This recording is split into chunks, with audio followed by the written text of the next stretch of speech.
Hello বন্ধুরা, অজানা রহস্যের এই পর্বে আমরা এমন একটি গল্প কথা বলবো যা শুধু ধর্মগ্রন্থেই নয়, বহু সভ্যতার ইতিহাসে এক গভীর প্রভাব ফেলে রেখেছে। এই গল্পটি মহাপ্লাবন ও বন্যা থেকে রক্ষা পাওয়ার একটি বিশাল নৌকা।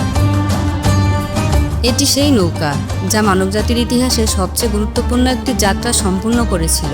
এটি নবী নূহ আলাইহিস সালামের নৌকা, যা ইংরেজিতে নোয়াহ আর্কস নামে পরিচিত। ইসলামী ধর্মগ্রন্থ অনুসারে হযরত নূহ আলাইহিস সালাম ছিলেন এক অতি প্রাচীন নবী। তার সময়ে মানুষ আল্লাহকে ভুলে গিয়ে নানান ধরনের পাপ ও অনৈতিক কাজে লিপ্ত হয়ে পড়েছিল।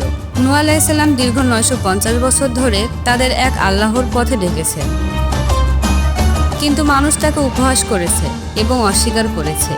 এরপর আল্লাহর নির্দেশে এক মহাপ্রলয় বা মহাপ্লাবনের সিদ্ধান্ত নেওয়া হয়।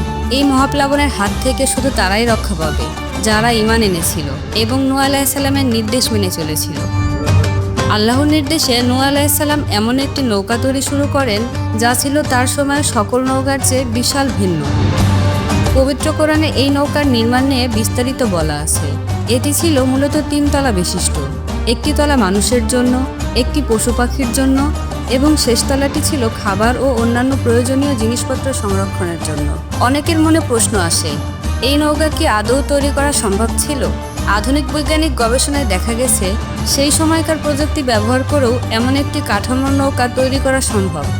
এটি প্রমাণ করে যে এটি শুধু একটি গল্প নয়, বরং এক ঐতিহাসিক বাস্তবতা। যখন নৌকা তৈরির কাজ শেষ হলো, আল্লাহ নূহ আলাইহিস সালামকে নির্দেশ দিলেন প্রত্যেক জীবের এক জোড়া করে, অর্থাৎ নর এবং নারী, নৌকায় তুলতে হবে।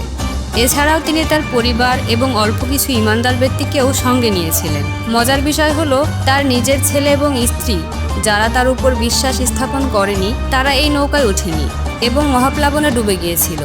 এটি আমাদের শেখায় যে আল্লাহর অনুগতই মুক্তির একমাত্র পথ। আল্লাহর নির্দেশে আকাশ থেকে প্রবল বৃষ্টি নামতে শুরু করে এবং পৃথিবী থেকে পানি উঠে আসে। চারিদিকে শুধু পানি আর পানি। একসময় পর্বতচূড়াও ডুবে যায়। দীর্ঘ 40 দিন আর 40 রাত এই বৃষ্টি চলেছিল বলে ধারণা করা হয়। অবশেষে আল্লাহর নির্দেশে বৃষ্টি বন্ধ হয় এবং পানি কমতে শুরু করে। নৌকাটি শেষ পর্যন্ত তুরস্কের আরারাত পর্বতের মাউন্ট আরারাত পর্বতে থেমেছিল। আজ পর্যন্ত অনেক গবেষকই এই পর্বত অঞ্চলে নূহ নবীর নৌকার অবশেষ খুঁজে বেড়াচ্ছেন। এটি একটি প্রত্নতাত্ত্বিক রহস্য যা এখনও পুরোপুরি সমাধান হয়নি। নূহ আলাইহিস সালামের নৌকা শুধু একটি ধর্মীয় কাহিনী নয়, এটি এক গভীর শিক্ষণীয় গল্প। এটি আমাদের শেখায় জীবনের কঠিন সময়ে কীভাবে আল্লাহর উপর বিশ্বাস রাখতে হয় এবং কীভাবে ধৈর্য ও সততার সাথে নিজের কর্তব্য পালন করতে হয়। এই গল্প আমাদের মনে করিয়ে দেয় যে পাপের পরিণতি ভয়াবহ, কিন্তু যারা আল্লাহর প্রতি বিশ্বাসী তাদের জন্য সবসময় নতুন আশার আলো থাকে। আশা করি এই ভিডিওটি আপনাদের ভালো লেগেছে।